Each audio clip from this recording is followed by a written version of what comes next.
Mana boleh nak buat macam tu. Pasal telefon, dia nak telefon juga.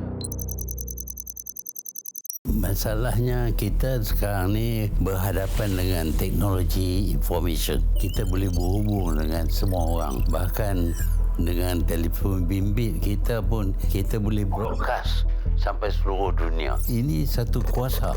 Kalau kuasa diberi kepada satu orang yang tak faham setakat mana dia boleh guna kuasa, dia akan guna kuasa itu secara tak baik lah. Di Australia dia cuba nak larang anak muda korang daripada 16 tahun ada telefon bimbit. Mana boleh nak buat macam tu. Pasal telefon, dia nak telefon juga. Tapi daripada telefon tu dia dapat macam-macam maklumat, termasuk maklumat yang tak baik, maklumat yang bohong.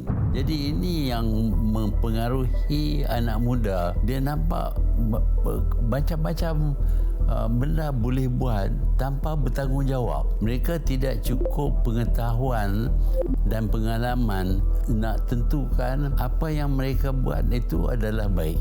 Inilah yang jadi masalah. Kalau nak kaya cepat. Kita nak kaya tepat tak apa, tapi kita buat benda yang betul.